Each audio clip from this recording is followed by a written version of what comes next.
Sí, profe. Sí, nos resulta mejor. Sí, ese sí. Tengo al nene en el jardín y es como que tengo todo el tiempo para Sí, Profe, disculpe, soy yo, no le escucho nada, re bajito. No sé, ¿todos me escuchan bajo? No, re bien. No, profe, yo la escucho bien. No la escucho bien. Perdón, es porque hoy tuve un problema y no pude más temprano. Tuve una reunión a las 3 de la tarde y no la pude cancelar para más tarde, entonces tuve que cancelar la clase para más tarde. Por eso fue todo último momento. Pero en realidad las teorías son siempre las 3 de la tarde. Es solamente hoy. Profe, mi situación particular, obviamente que le comento ahora, no vamos a cambiar nada. Mi hija va a educación física por la tarde o al secundario, acá en Villa Merced, en la escuela normal, y tiene de 4 a 5. Así que bueno, yo seguramente me voy a estar conectando por el teléfono y bueno, después veré la clase para prestar más atención, la veré por video, pero bueno, simplemente solamente los martes tengo ese problema. Bueno, no pasa nada, Lumina. Cualquier cosa, si necesitas ayuda o alguna clase que viste y no entendiste, me comentás y lo podemos reforzar. No hay problema con eso. Muchísimas gracias, profe. Bien. ¿Los demás? ¿Estamos?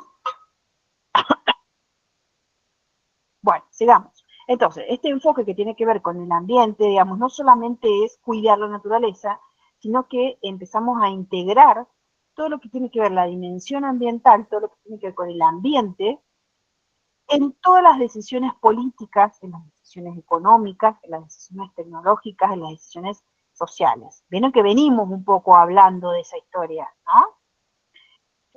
Sobre todo vieron que yo les planteé un foro donde tuvieron que contestar algunas cosas, donde hablamos de toda la perspectiva que tiene que ver social, cómo elegimos un recurso, cómo la sociedad decide qué recurso, qué es un elemento. Bueno, esto tiene que ver un poco con esto.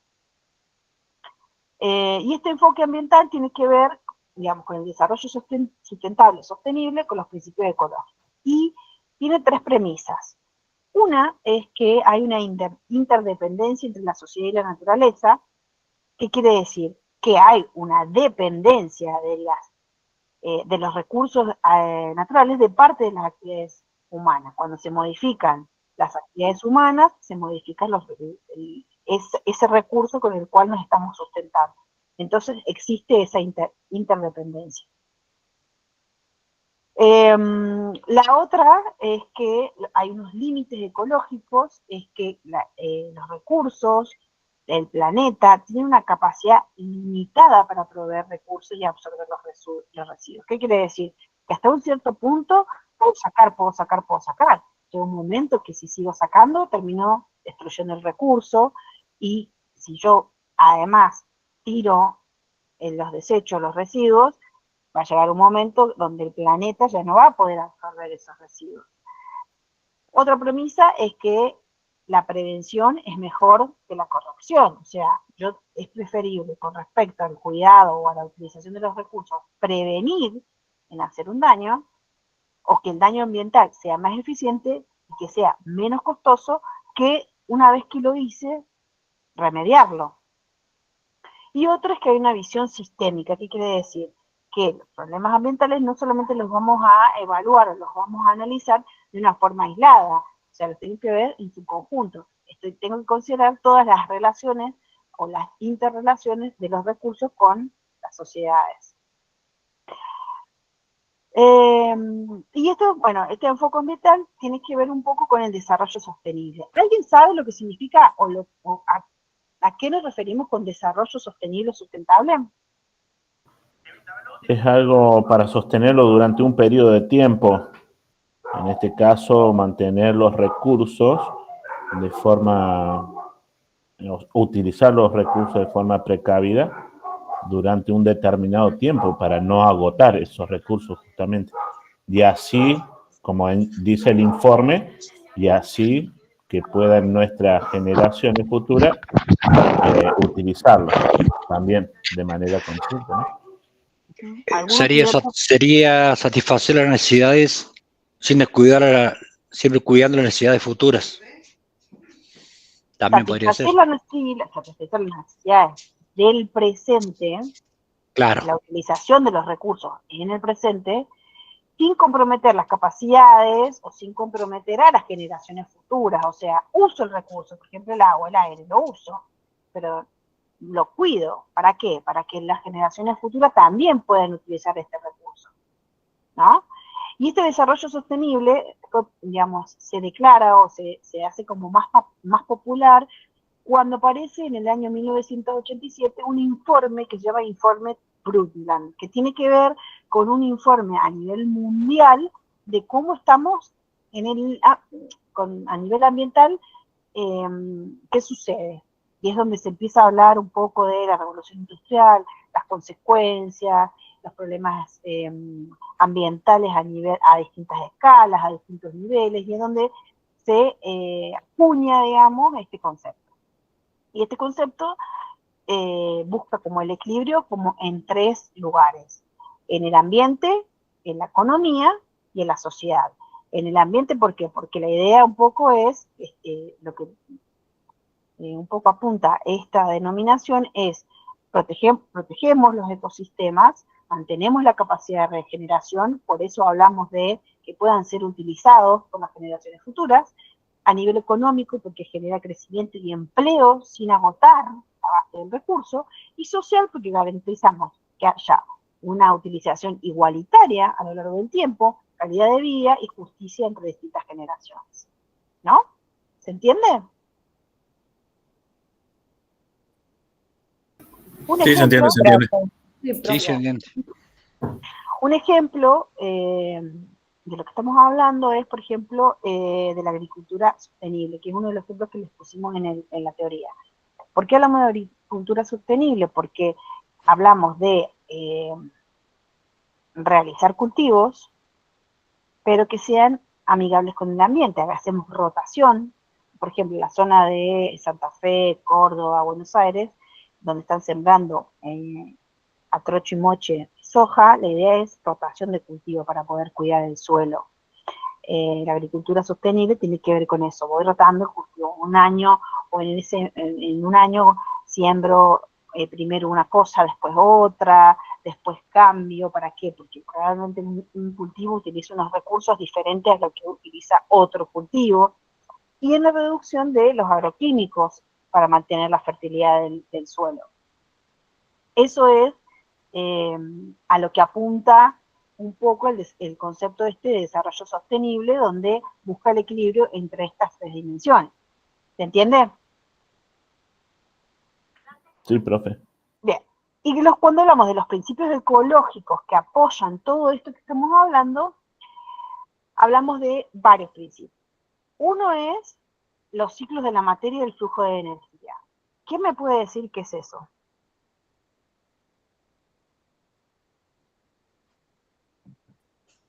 Es el agua, el carbono.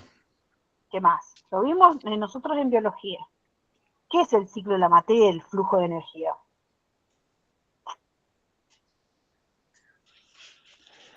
Todo lo que tiende como a reproducirse y poder, como en estos casos, el ejemplo que da de los bosques nativos, que reutiliza sus recursos, ¿no?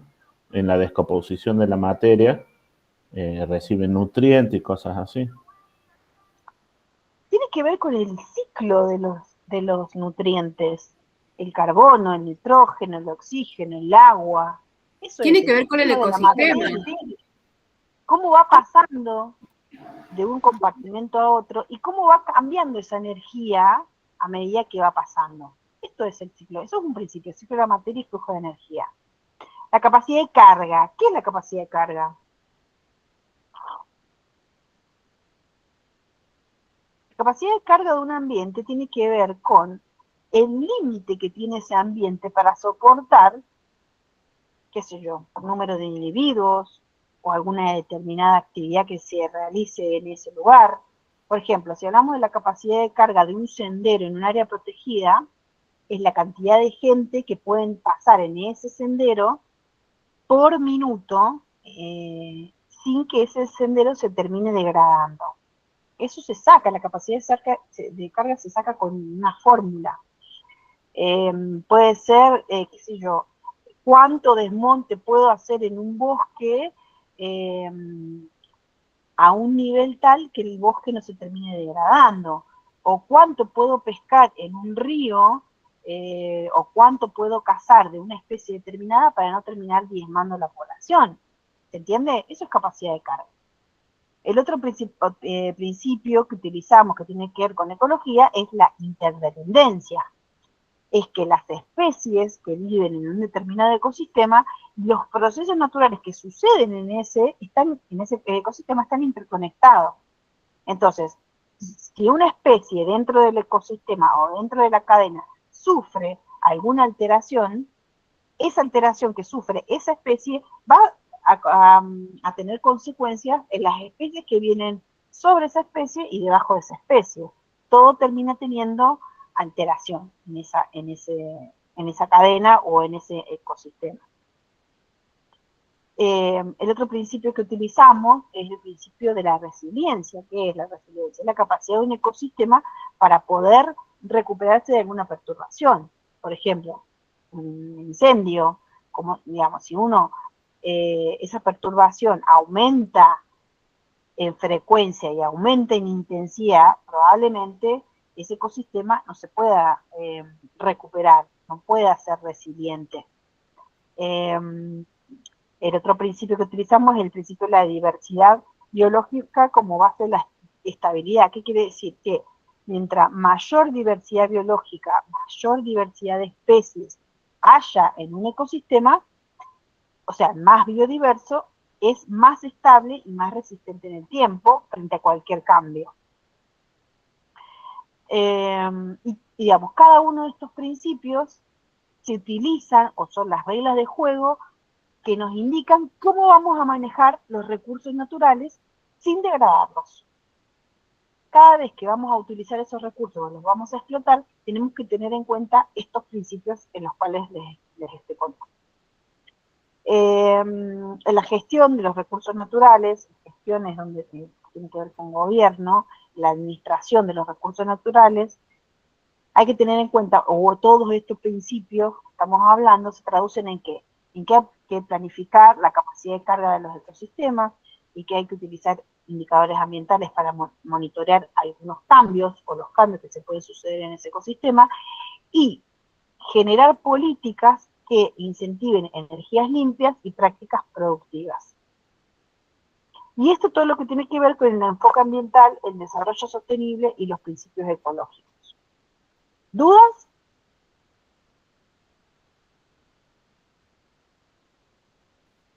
No, profe. No, porque algo muy parecido estuvimos hablando ayer en Derecho, donde hablaba de las zonas protegidas, de la capacidad. Había un informe en la ONU sobre cómo eran, chicos, la escala en el año donde ya cada país agotó sus recursos naturales. Era bastante parecido lo que hablamos ayer con la profe de Derecho Ambiental. Uh-huh. Y hablaba mucho también de la saturación de las explotaciones agrarias, el suelo y demás. Uh-huh. ¿Qué estaba? Sí, de la capacidad de explotación ¿De la qué? que tenían cada recurso. ¿De Sí, la qué? tragedia de los bienes comunes, profe. Nos dio un ejemplo de unas ovejitas pastando. Uh-huh. Ok. Bien, bueno, está bueno porque entonces nos terminamos complementando. Bueno, después vamos a hablar un poquito de cómo valoramos los recursos naturales. Para poder valorar un recurso natural, poder ponerle un valor. Si ustedes se ponen a pensar, por ejemplo, el oxígeno que nos brinda un ecosistema, ¿cuánto vale? Económicamente hablando. Y no se le puede dar un valor económico. ¿Qué piensan ustedes? ¿Se puede o no se puede? Hay recursos naturales que no se les puede dar. Y no se puede, pero es algo indispensable, o sea, debería tener un valor altísimo. Sí se No puede tiene dar un valor, valor. pero es algo muy importante. Algo debe valer, por algo es un recurso. Pero un Todos los valor económico te lo recursos estarían naturales, cobrando. No debe profe, valer, porque todos los recursos naturales son cuantificables y medibles. Sí, pero un valor económico te estarían cobrando el aire que respirás, sea en el lugar que sea. Ese es el problema de decir valor económico. Un valor cuantificable es una cosa, un valor económico es algo que vos tenés que pagar por un servicio. Yo creo Claro, que justamente la pregunta de la profe dijo qué valor tiene. Si nosotros tenemos que ponerle un valor, sí se puede medir. Yo A creo que eso sí se refiere. tiene un valor, porque es No, depende de los lugares donde uno vive, de mayor, digamos, tiene un nivel de vida más alto y mejor calidad de vida también. pero ¿y cómo le pones un valor económico a eso? ¿Cómo lo valoras? ¿Cómo sería? Con los impuestos, por ejemplo. Pero ¿cómo le pones? Sí, está bien. O sea, uno le pone, suponete, lo ponemos en el impuesto, está bien. Pero ¿cómo? Por ejemplo. No, ya en sí a eso no se le puede medir. A mí no se Lo que puede, se puede imagínate hacer es pagar por lo que hacer un respira. El aire es tratamiento para... limpio, el aire es Únicamente limpio. cuidándolo El ecosistema podemos nos brinda un aire valorarlo. limpio. Y vivir en un ecosistema donde tenemos calidad de vida porque vivimos al lado de un bosque. Entonces nos da oxígeno que está buenísimo, ¿no? ¿Qué valor económico tiene eso comparado a un lugar, una ciudad donde no tiene al lado un bosque y su calidad, la calidad de su aire no es tan buena? Un bosque tiene una calidad de un valor mucho más alto, en sentido que está mucho más rodeado de árboles, y una ciudad que no contiene tanto árboles, mucho verde, tiene mucho menor valor económico respecto al aire. Y que el tema de la ciudad, el aire está contaminado, profe, y en el bosque no. Lo veo yo Sí, así. pero ¿cómo le pongo un número? Esto vale 10 pesos. No, Esto no se, vale para mí no se puede. Claro, yo me Para mí refiero a eso, tampoco ¿no? se puede. No podés valorizar económicamente eso. Sí sabés que tiene un valor alto para la vida, pero no valor económico. El agua sí se Es pudo imposible valorizar. cuantificar su valor. El agua, por ejemplo, es un recurso natural muy importante para la vida y sí se pudo valorar, porque vos valoras cuánto es el consumo de agua para hacer un pago. En cambio, no podés decir cuánto es el consumo de aire para vos realizar un pago. Por eso no Claro, se lo puede que valorar. cuánto aire respiro para pagarlo. No, A pero se eso. puede hablar de equivalentes, Claro. ponele. Hay Pero áreas donde ¿cómo? vos tenés un equivalente de suelo contaminado y eso equivale a cierta cantidad de aire contaminado. Entonces tenés que equiparar en la misma cantidad de suelo con oxígeno. No sé si me explico lo que quiero decir. Entonces capaz que no se habla de precios, pero sí se habla de terreno puro, terreno contaminado, y lo que vas a pagar es el terreno puro que vas a tener que retribuir. Bueno, pero ahí Me ya parece. estaríamos hablando de otro Sí, pero con tema. el aire no podés. No, yo creo que el aire No no. con el aire en sí, pero sí tenés que usar un equivalente para poder retribuir ese recurso que agotaste. Bueno, está buenísimo y es un poco lo que vamos discutiendo. Me encantan estas discusiones. La valoración, primero tenemos que medir y cuantificar el recurso. ¿Cómo lo medimos y cómo lo cuantificamos? Tenemos que buscar de qué unidad, por ejemplo, longitud, masa, volumen, superficie, densidad poblacional, concentración, unidades energéticas, combinar varias de estas, algún criterio económico. De alguna forma hay que poder medirlo, cuantificarlo. De alguna manera hay que buscar cuál es la manera, cuál es la forma de poder medirlo. Medir implica comparar una magnitud con una unidad que ya establecimos, que ya se estableció. Y que además esta medición tiene que ver según el tipo de recurso, si es un recurso no renovable o un recurso renovable, que es diferente. Espérenme porque alguien está entrando. ¿Se deberían sumar todos los valores que brinda ese recurso? Sí, podría ser también. Podríamos sumar los valores del recurso. Entonces, primero tenemos que evaluar, ¿es un recurso renovable o no renovable? Los que no son no renovables son más fáciles de evaluar en términos de existencia. Si hay o no hay, si es de stock o no, si se extraen, como por ejemplo los minerales, si extraemos los minerales, por ejemplo, podemos pesarlo, o el tipo de pureza que tiene ese mineral. Entonces es como tiene un stock. Son recursos no renovables. Los renovables, la medición es un poco más difícil porque incluye todas las variables biológicas que hay que medir. Por ejemplo, en un bosque se puede medir, si queremos medir el oxígeno, podemos medir la cantidad de árboles que hay por hectárea.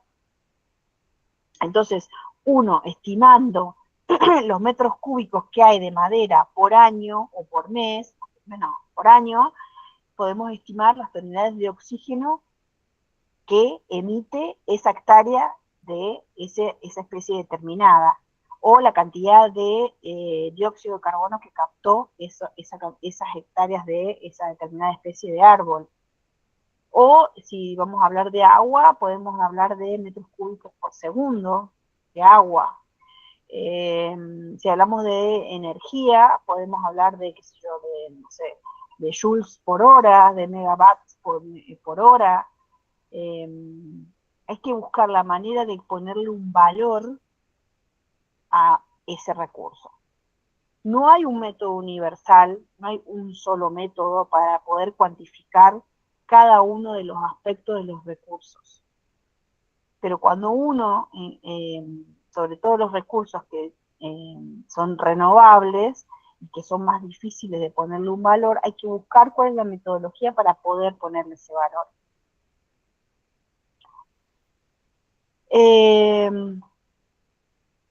Bueno, ese es un valor que le ponemos, ¿no? O sea, le estimamos, hacemos una metodología. Para poner el valor económico, necesitamos inventariarlo y evaluarlo. Y este inventario no es solamente un listado, bueno, que hay esto, esto y esto, sino que es un análisis que nos permita proyectar cuál va a ser el uso futuro de ese recurso y comprender cuál va a ser la historia de ese recurso desde que lo tomamos hasta que lo dejamos. En economía los recursos los entendemos como factores ambientales, que combinados entre ellos generan valor en la producción de bienes y servicios para el ser humano. O sea, por ejemplo, capital, tierra y trabajo. Medimos el volumen, medimos la cantidad física y consideramos el valor económico y ambiental de ese recurso. Por ejemplo, podemos cuantificar cuántos metros cúbicos de madera hay disponibles para producir pallets. Y además determinar cuál es la extensión mínima que debe conservarse en un bosque para que esa extracción sea sostenible. Entonces mantenemos la viabilidad ecológica y la biodiversidad. Esa es una manera de poder valorar económicamente el recurso natural. Hay montones de evaluaciones, montones de maneras de poder evaluar recursos naturales. Y en este punto es donde comienzan los problemas, porque al tener una valoración económica del recurso, el explotador, o en este caso un empresario, quien lo realice, al tener una X cantidad de madera, llamémosle en este caso, va a querer utilizar todo el recurso para su satisfacción económica, ¿no? Bueno, ahí empiezan a jugar un montón de factores. ¿Quién es el dueño del recurso?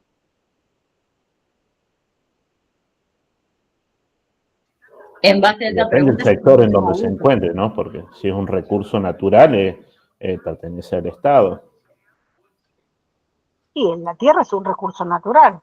¿Y quién es el dueño de la Claro, tierra? pero me refiero, por ejemplo, en un campo. Ayer veíamos el ejemplo de los campos que están delimitados, y si hay un área de bosque, supongamos, en ese campo, si no está protegido o no está demarcado que ese lugar no se puede explotar, el dueño del campo va a hacer lo que quiera con ese lugar. ¿Sí? Pero hay leyes que contemplan qué tipo de uso podemos hacer de ese recurso. Obviamente que no de todos. El suelo capaz no es el mejor ejemplo para explicar valoración de los recursos naturales, porque ya está muy explotado, ya está, digamos, el suelo ya hemos dividido, ya se ha vendido, ya se ha puesto un valor a eso. Por ahí tendríamos que pensar en otros recursos naturales, cómo los valoramos, que en este momento no tienen un precio económico. Por ejemplo, ¿cómo le pongo precio a la belleza escénica que tiene un área protegida y que a mí me genera paz, placer, tranquilidad? O sea, por ejemplo, ir a una área protegida, por ejemplo, ir a las cataratas del Iguazú, está dentro de un parque nacional. ¿Cómo le pongo precio a eso? Lo que me provoca eso. Y el turismo entre factores. Y es un recurso natural. Y lo explotamos. Entonces, para cada uno de los recursos naturales, digamos, tenemos como distintas metodologías que podemos aplicar. Por ejemplo, hay recursos, por ejemplo las áreas protegidas o algún bosque. Hay una metodología que lo que se hace es, se hace una encuesta a la gente y se le pregunta, ¿cuánto pagarías vos por ir hasta el lugar ese? ¿O cuánto el precio de la entrada que vos pagarías, el precio máximo de entrada que vos pagarías por visitar ese lugar? Y se hace una encuesta y la gente contesta, y a partir de lo que contesta la gente se le pone un valor a ese recurso.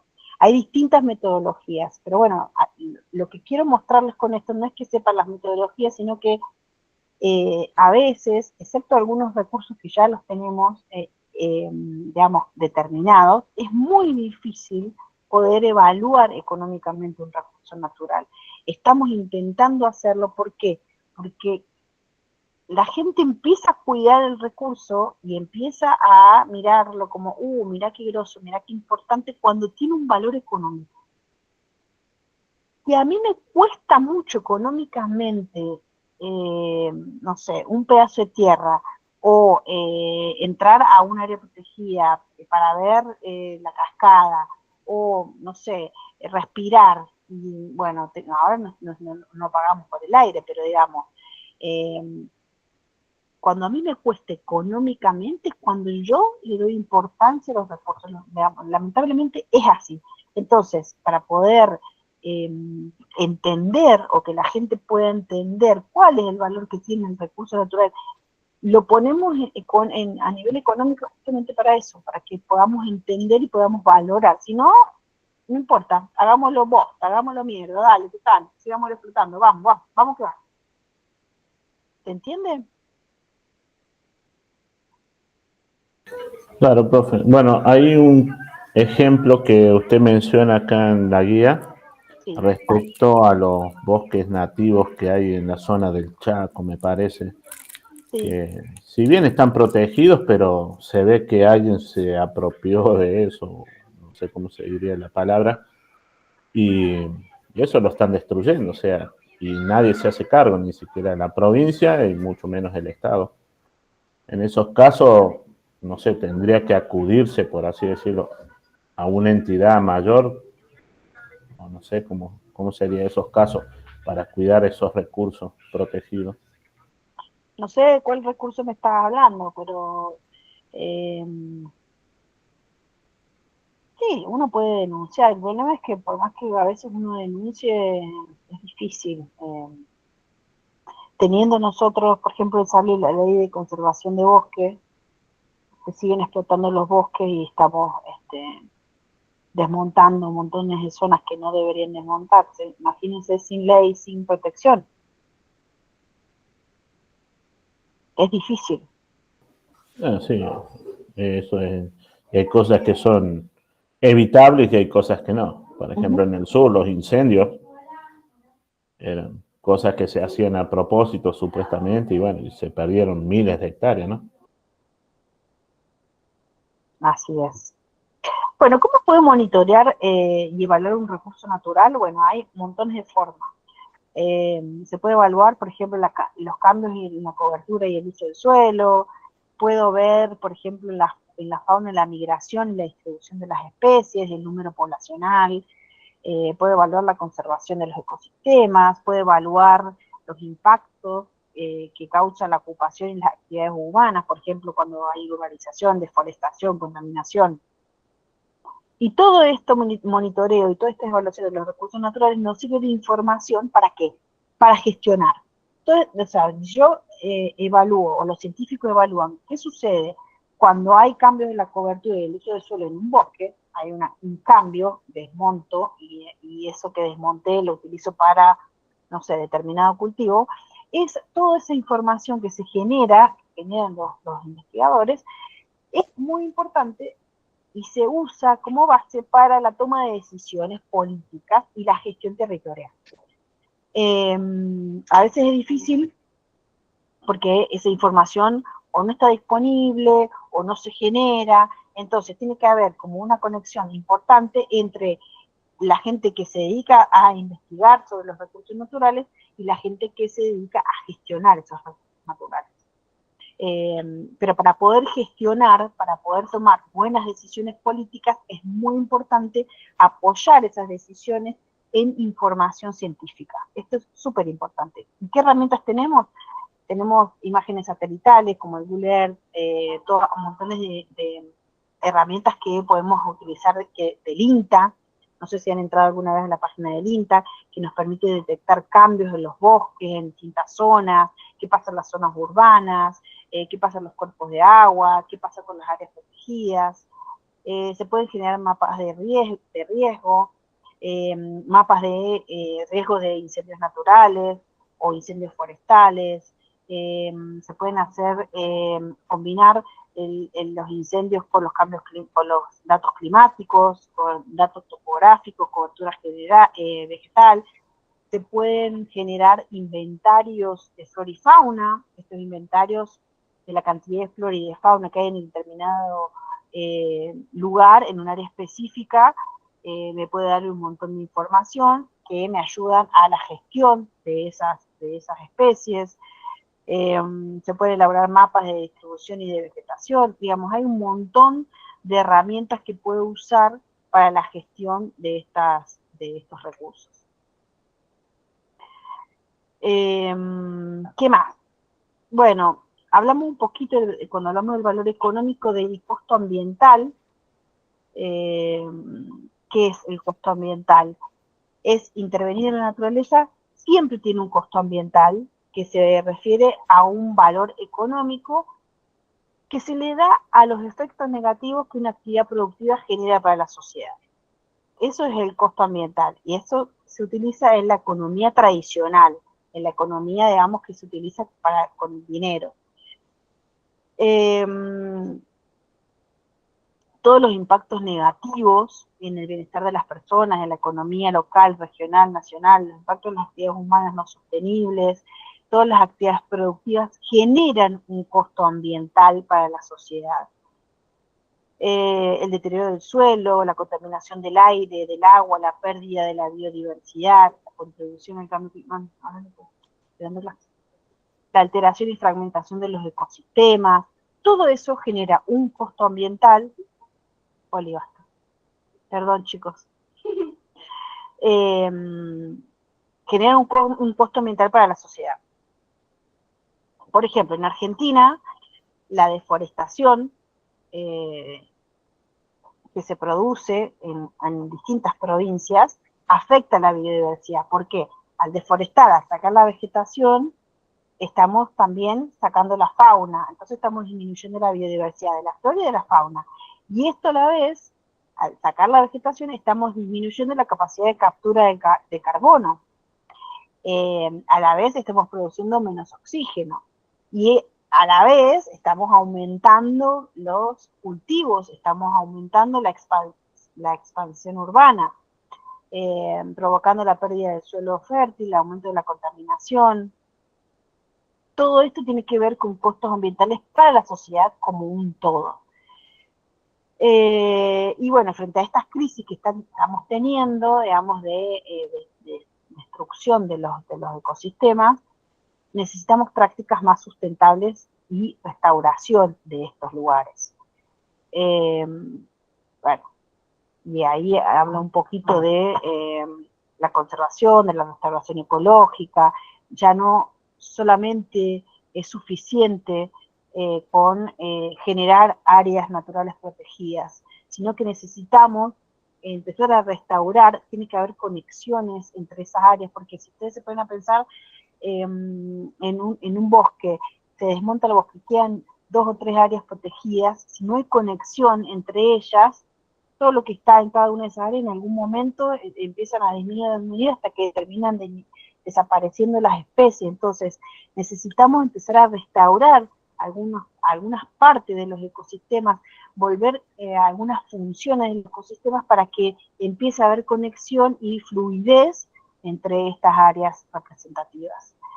Es importante también las cuencas hidrográficas, empezar a generar áreas protegidas que conserven esas cuencas hidrográficas, y las cuencas que se están, digamos, destrozando o que las están desmontando, empezar a restaurar esas zonas para evitar inundaciones, para conservar el recurso hídrico. Bueno, un poquito tiene que ver con esto, esta parte de la unidad de recursos naturales. ¿Tienen alguna pregunta? No, yo no, profe. No, profe. No, profe, no. Yo por ahí ¿Entendió? tengo un comentario. Dale. Por ahí pasa que hace rato un compañero dijo de esto de que el Estado no hace nada o algo por el estilo. Por ahí pasa que creemos que la responsabilidad de proteger los recursos es de un tercero. Y no nos damos cuenta del impacto que generamos en el día a día con el consumo de cada cosa que tenemos. Y voy a esto con lo de las cuencas hídricas, como que de ahí lo relaciono. Por ahí no nos damos cuenta de que nuestros residuos van a parar al agua. O de que por ahí, qué sé yo, consumimos alimentos que vienen de cierto lugar o de cierta industria que desvía una cuenca hídrica para hacer su producción. Entonces hay como un montón de cosas que terminan decantando en el acto de uno mismo, ¿no?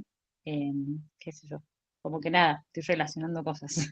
Está muy bien y está perfecto que lo piensen así, y tiene que ver con eso. Todos tenemos responsabilidad en cada una de las cosas que hacemos, en cada una de nuestras acciones tienen consecuencias de la naturaleza, totalmente. Walter, sí. Walter quería decir algo, levantó la mano. Hola, ¿me escucha? Fabricio. Hola, hola. Hola. Walter, sí, dale. ¿Me escucha? Sí, te escucho. Ah, estoy con celu, por eso. No, un poco aportar en dirección a la niña que aportó al último lo que dijo. Hay una cuestión de cultura. Yo quería dar el ejemplo y tiene todo que ver con los recursos naturales. El Estado no tiene la obligación, es una obligación moral de todas las personas. Voy a dar un ejemplo. Ir por algunos barrios y ver que en las esquinas la gente empieza a amontonar basura y después se quejan que la municipalidad viene y no limpia. Eso es cultura y eso es una mala cultura de las personas. El Estado no tiene la obligación, es más, uno debería tener la disciplina de no hacer eso. El Estado no es responsable de eso. Y si la municipalidad, supongamos, va a brindar un servicio, lo tiene que cobrar. Es decir, y si hay una persona que va a remodelar su casa, no puede tirar los escombros a la calle. Yo estoy No sé si se totalmente de entiende. acuerdo con eso, Walter, y me parece que sí, que va por ese lado. Lo que pasa es que también tiene que ver con la educación. Sí, profe. Por ejemplo, yo soy una persona que voy seguido a pescar. ¿Y en qué sí puede tener responsabilidad en el Estado? Y vamos a poner un ejemplo, el Muro de la Florida. A veces se junta mucha gente y en esos lugares no hay baños químicos. Entonces, todo eso amena a los residuos plásticos y que la gente por mala que es, tira y no le importa. Ahí en esos casos sí podríamos decir que el Estado debería aportar recursos para que eso no suceda, es como en un camping. Sí, de acuerdo. Bueno, es un poco definir en cuanto a los recursos, cuando en realidad siempre es responsabilidad nuestra, personal. Sí, digamos, a ver, tiene que ver con un montón de cosas. Por un lado, por cómo actuamos cada uno, las actitudes que llevamos en la vida diaria de cada uno. También tiene que ver con las políticas que lleva adelante el Estado, por supuesto que sí. O sea, es como un todo, digamos, porque las actitudes solas de las personas no hacen nada. O sea, si cada uno hace su granito de Claro, es un arena, pero conjunto. después, exactamente, si no hay políticas ambientales que vayan de la mano con lo que está haciendo la gente, tampoco sirve. Es como, ¿se acuerdan que en una época, bueno, no sé si todos viven en San Luis, pero en la provincia, en San Luis Capital, creo que ahora también, en un momento empezaron a separar la basura. Y poníamos bolsas negras, bolsas verdes, bueno, como de distinto color, los residuos orgánicos de los inorgánicos. Y la verdad es que estaba buenísimo, y era una política ambiental, una bajada a la gente que estaba buenísima, y a la gente había que educarla para que hiciera eso.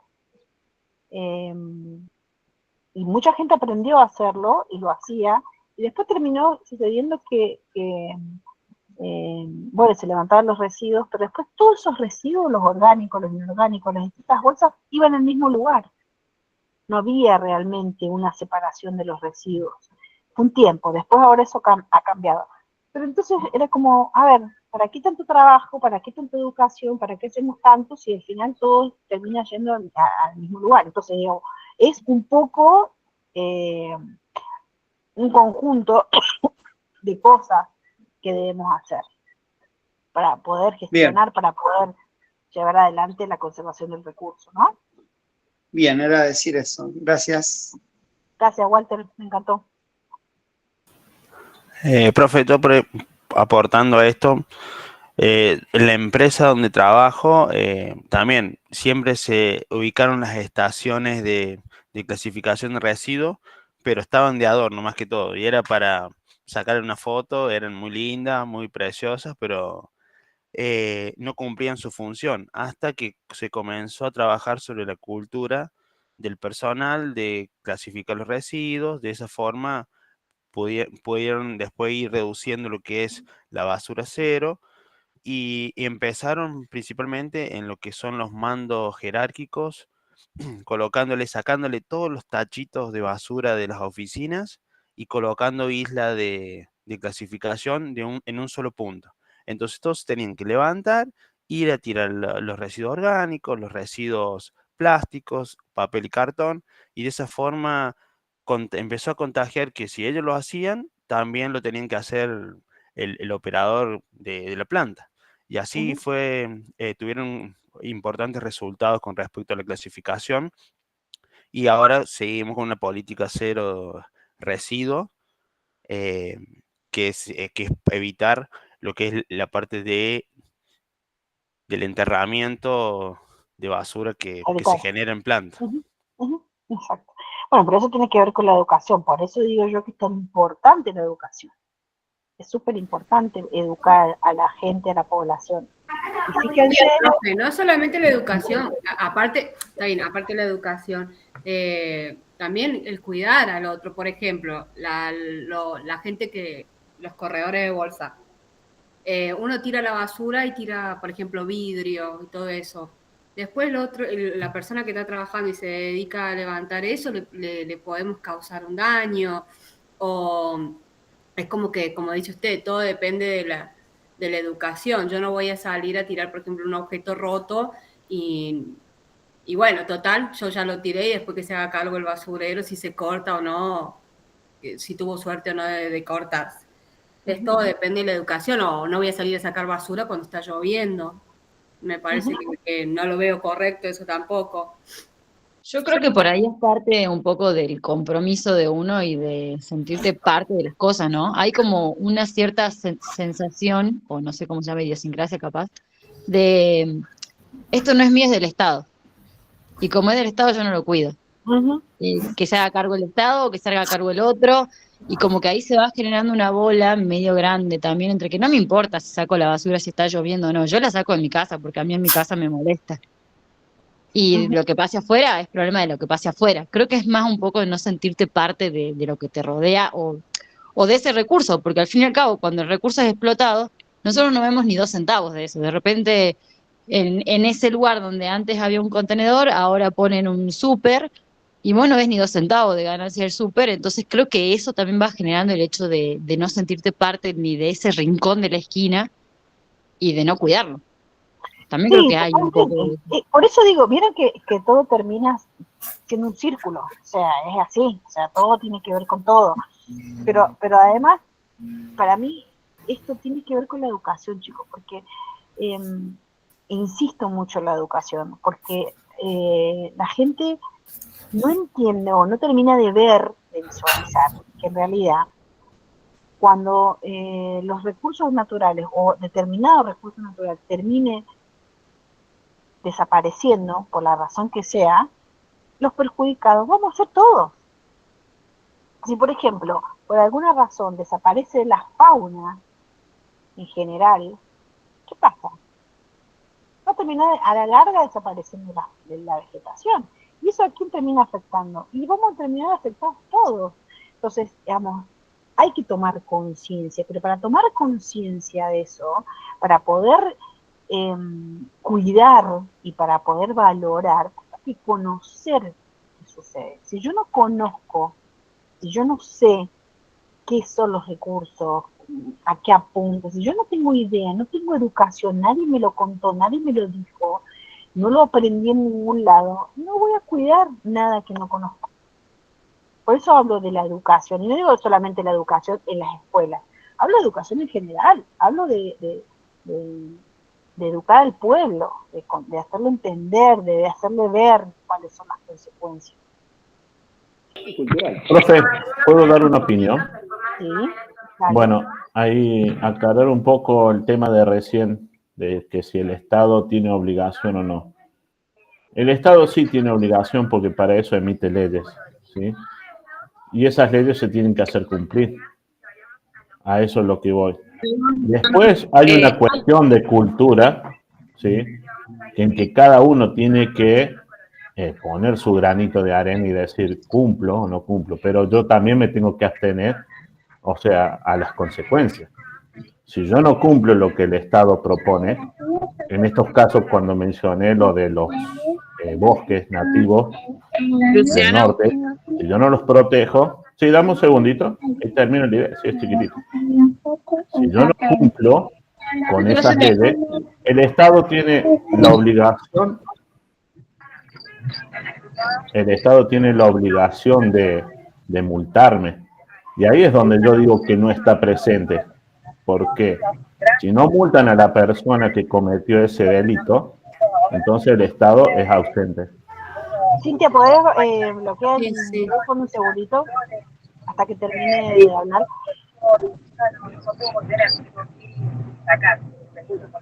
Cintia. Ahí está, no se escuchó bien la opinión de Luciano por el micrófono abierto. Dale, Luciano, decilo de vuelta. Ah, perdón. Bueno, no, cortito nomás, que me refiero que el Estado sí tiene la obligación de estar presente por causa de las leyes que produce, ¿sí? Eso es una de las cuestiones, por eso opino que el Estado está ausente, porque si yo no cumplo con esas leyes, el Estado tiene la obligación de multarme o de hacer X cosa. Ahora, la cuestión de cultura, si yo no cumplo, me tengo que abstener de las consecuencias. A eso me refiero más que nada cuando el Estado está presente o no. Porque si no me multa a mí el Estado, yo sigo haciendo lo que quiero. ¿Entiendes? Cintia, ¿vos qué querías decir? ¿Cintia? Bueno, yo puedo dar mi opinión. Profe, yo creo que es como dice usted, es un conjunto. Estaba Cintia que quería hablar, no sé si está por ahí. Bueno, dale. Salía que había abandonado la llamada, Cintia. Ah, bueno, dale. Claro, lo que yo quería decir es que realmente es un conjunto de todas las opiniones que se han dado, porque sí, pasa principalmente por la educación. El Estado es responsable, al igual que cada uno de nosotros es responsable. El tema del consumo que hacemos, que genera mucha basura, la realidad es que el 80 o 90% de la población no está acostumbrada a lo que es la fabricación o el trabajo propio con los recursos naturales. Entonces estamos acostumbrados a lo que dijo una compañera, que es la comodidad de ir, comprar, usar o adquirir cosas y después desecharlas, sin conocer el valor real de lo que es el desgaste natural de lo que usamos, ya sea comida, ya sea vestimenta, ya sea inmueble. Todo se basa en un recurso natural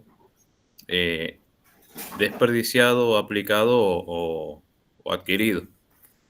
Entonces la educación, que dice usted, es muy importante para que todos sepamos cuál es nuestra función también, ya sea reciclado, ya sea un consumo razonable de las cosas, y después saber cuándo dejar de consumir masivamente nuestros recursos. Camila, ¿querías hablar? Sí, sí, bueno, haciendo también, agrupando un poquito lo que dijo Luciano y Fabricio, creo que todos tenemos, o sea, el Estado tiene un deber de hacer cumplir lo que se tiene que hacer cumplir, y nosotros, como individuos, haciendo también lo que dijimos en la clase pasada, cada cual tiene una obligación, y lo ideal sería que todos cumplamos la obligación que tenemos. Lo que pasa es que muchas veces decimos, bueno, no, si el otro no lo hace, yo no voy a hacer nada, o si el Estado no me dice nada, no importa, voy a dejar la basura, voy a dejar los escombros, voy a dejar... es cuestión de conciencia, o como dijo usted, profe, es cuestión de educación. O si vamos a otro lado y tiramos la basura, si en mi casa no lo hago, ¿por qué lo tengo que hacer en otro lado? Es cuestión de siempre, de empatía en la naturaleza, de empatía en los recursos naturales, de empatía con la otra persona. O sea, me parece que de ahí parte todo. Y sí, todo, el Estado tiene un derecho, pero nosotros también, es una obligación, pero nosotros también, con nuestro granito de arena, tenemos nuestra obligación, y bueno, de ahí parte todo, porque si no, es como un descontrol total, que es lo que está pasando. María Victoria, ¿querías hablar?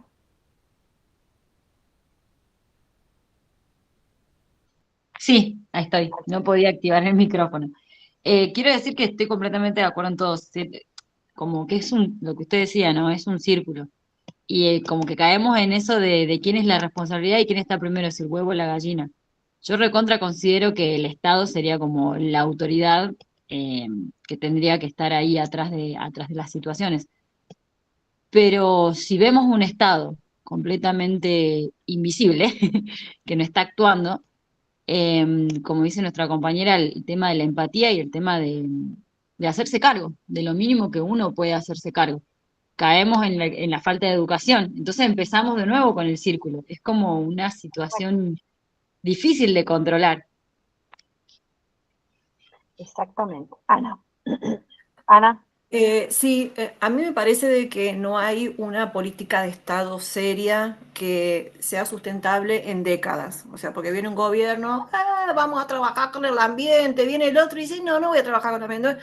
Entonces es como que no hay un plan donde a los grandes, que quizás no tenemos tanta cultura, se lo castigue con plata, porque lamentablemente la vez que nos toca en el bolsillo cuando aprendemos, y a los niños educarlos en la escuela. Si vos pasás a un niño desde el jardín, educándolo en ambiente, en el jardín, en la primaria, en la secundaria, inclusive en la universidad, cuando quiera ver va a ser un adulto hiperresponsable con respecto al manejo de recursos y demás. Pero eso hoy me parece que no existe. Y mientras los niños aprenden, a los grandes, la única forma de educar no es dándonos multa, como decía Luciano. O sea, vos tiraste ahí o tenés un sitio baldío donde lo tenés mugriento, bueno, multa, porque es la única forma que aprendemos. Pero a mí me parece que el Estado en ese sentido es de acuerdo al gobierno de turno que venga, si le da mayor o menor importancia, porque no hay una política arraigada que tenga que ver con el cuidado de los recursos, ni siquiera tampoco la de la educación, porque hay algunos maestros que están más afines a eso, pero no hay una asignatura seria desde el jardín de infante hasta la universidad donde se enseñe a cuidar y a proteger el medio ambiente. No lo hay. Yo creo que no puede haber una asignatura, es transversal a todas las materias esto, ¿no? Pero yo creo que sí está cambiando. Los niños ahora tienen otra mentalidad, me parece a mí, están cambiando un poquito. Me falta dar una última cosa. Damos 2 o 3 opiniones más y quiero terminar con el tema de externalidad negativa y positiva, que me parece que es importante y tiene que ver un poco con esto que estamos hablando. A ver, Delen, los últimos que hablen. Sí, profe, mi hijo va al jardín y en la carpeta, cuando le han mandado o él viene, les enseñan a cuidar nuestro planeta. ¿Y cómo debemos cuidar nuestro planeta? Y bueno, y que cuidemos el agua, que no esté 2 horas con el agua ahí. De 1000 maneras cuidar las plantitas y él se pone. Así que sí, está habiendo un cambio en la educación respecto al ambiente, a cómo cuidar nuestro entorno también, ¿no? Uh-huh. Juan. Sí, profe. Para mí se basa mucho también en la educación en la casa, como dicen muchos compañeros, la educación que le demos a nuestros hijos. Y otra cosa, también el Estado no puede estar en todo el Estado, porque para mí cada pueblo, cada ciudad tiene su cultura.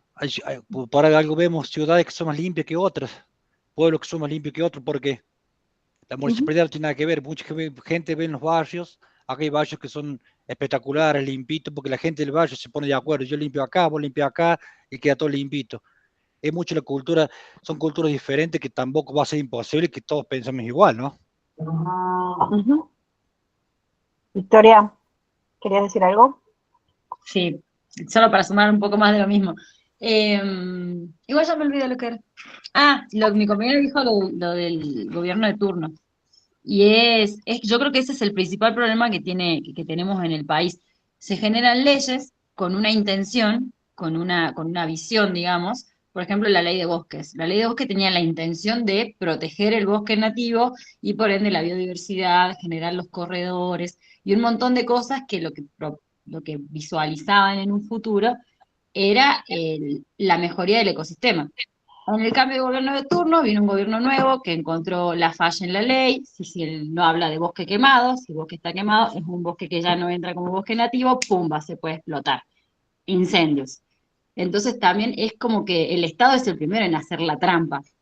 Y creo que es el primero en desmotivarnos en este compromiso de decir, bueno, ¿crío a mi hijo en función de proteger o en función de que sobreviva en este país o en este mundo consumista, ¿no? Porque es todo por el consumo. Va por ahí. Pero bueno, nada, era aportar un poco más a lo mismo. Uh-huh. Buenísimo.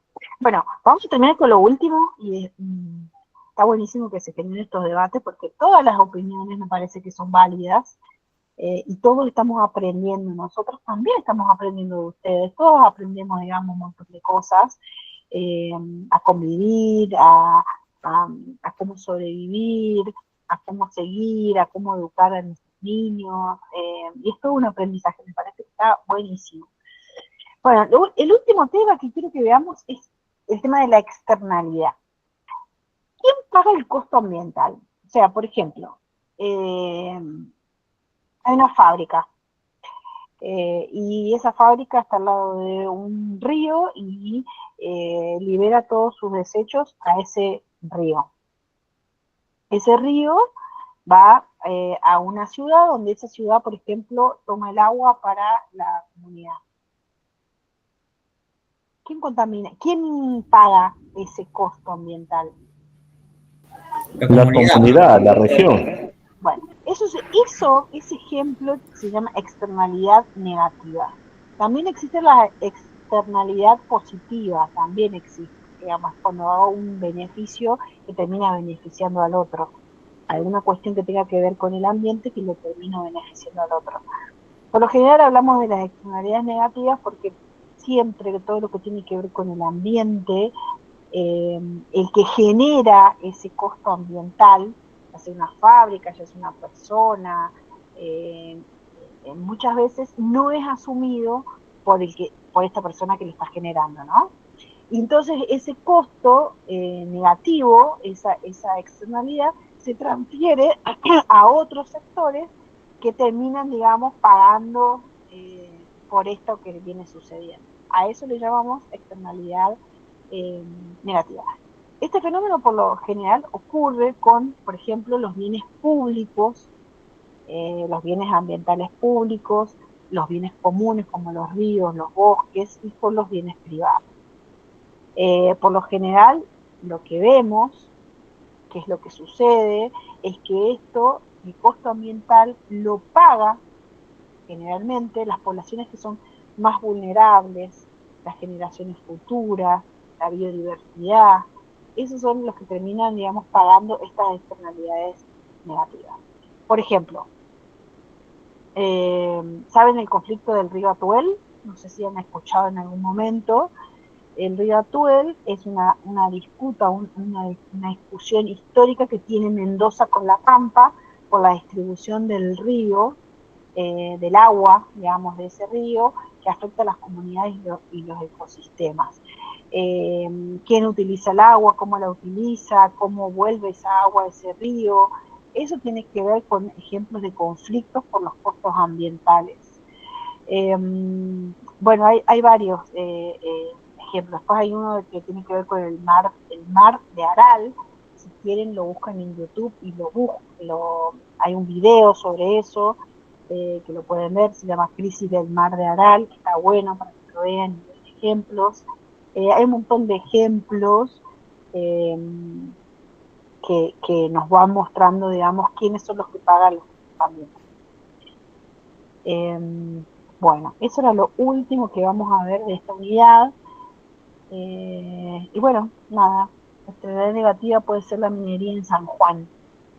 Puede ser la minería en San Juan, hay que ver, digamos, a qué te referís con la minería en San Juan, Emanuel. Cuando hablamos de externalidad negativa es cuando alguien produce eso, esa contaminación, y hay otro que paga la consecuencia de esa contaminación, ¿no? ¿Se entiende? Sí, profe. Me refería a que la minería en San Juan, ese problema desde hace años, creo que viene asociado ahí con el tema de la contaminación del río. Ajá, las mineras contaminan el río. Claro, era uno de los problemas que yo recuerdo años atrás, y creo que sí, el mismo problema porque encima son empresas mineras del extranjero, hacen extracción de distintos minerales y oro y qué sé yo, y parte del problema no es tanto la explotación, sino la contaminación que se lleva a cabo de ese producto. Ok, buenísimo. ¿Alguien quiere decir algo más?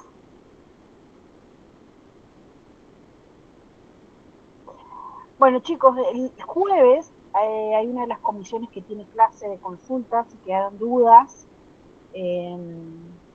Bueno, esa comisión se conecta el jueves. Si quedan más dudas, el lunes vuelven a tener clase de consulta la otra comisión, y el martes de la otra semana ya largamos con la unidad 2. Pregunten todo lo que quieran preguntar, pregunten, sáquense las dudas, todo lo que les genere les pique, les genere pensamientos, se queden pensando, lo pueden decir. Para eso es justamente esto. No solamente para que aprendan algunos conocimientos básicos que tienen que ver con los recursos naturales, qué son, cómo los clasificamos, cuál es la problemática, sino también para que nos deje pensando todos un poquito y cómo vamos a seguir viviendo con esto que van adquiriendo, porque es conocimiento que van adquiriendo. Y me parece súper importante que lo vayamos pensando, cómo vamos a seguir viviendo con todo esto. Ariel, ¿me querés decir algo? Sí, profesora. Yo la pregunta mía era sobre lo siguiente, no sé si en un momento tuve que salir.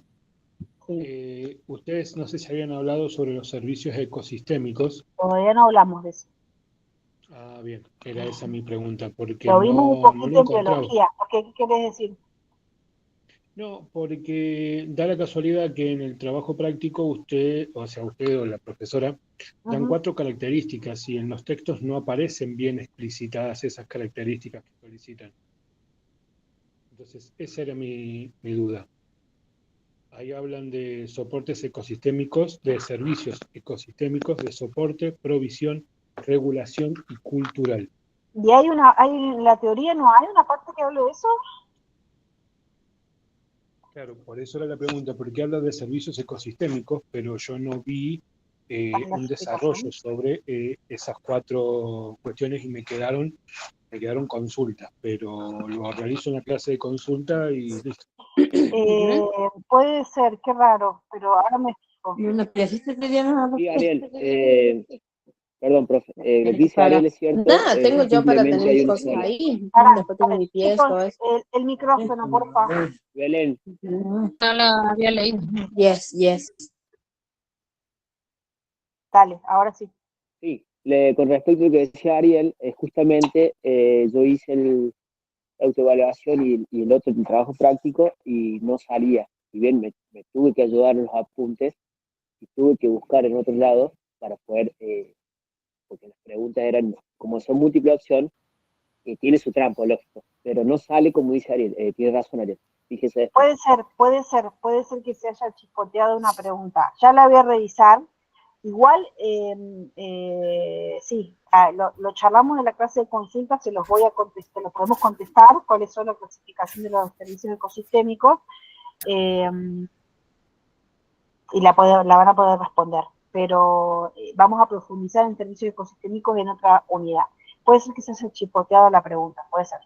Ahora me voy a fijar. Está bien, gracias. Era Gracias más Bueno, profe, muchas gracias. al respecto, pero gracias. Buenísimo.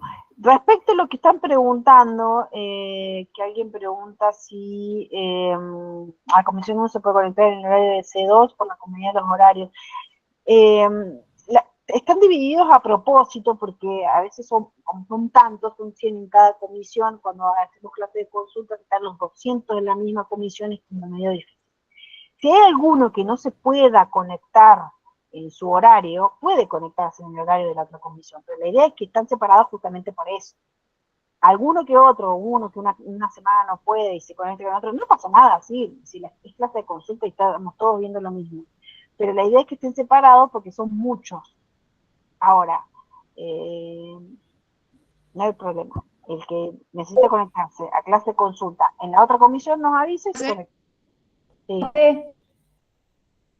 Le quería preguntar, perdón, el lunes 25 es feriado. Lo mismo tenemos clase de consulta en el caso de que nos queramos conectar. No lo sé, creo que no, lo podemos pasar. No lo decidimos. Voy a hablar con los chicos y les avisamos. Si el lunes dan. Yo creo que no, pero pregunto. Y si no, ¿Hay que poner presente, profe? en este caso podríamos verlo en la otra clase de la otra comisión para no generar tanto. Sí, se conectan en la otra clase, puede ser. Sí, mañana lo hablo con Diego. Pongan los nombres acá en los mensajes. Pongan los nombres en los mensajes. Igual a mí todos los que van hablando me van saliendo en un listado, o sea, no se preocupen, pero si quieren asegurarse, ponen los nombres acá. ¿Está bien?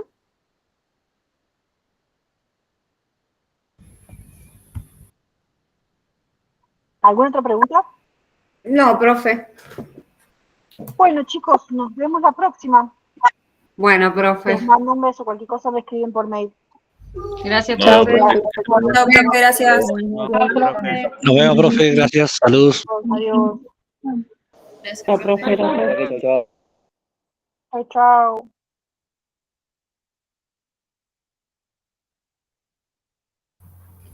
Gracias, profe. Chao, chicos. ¿Profe? Sí, estoy.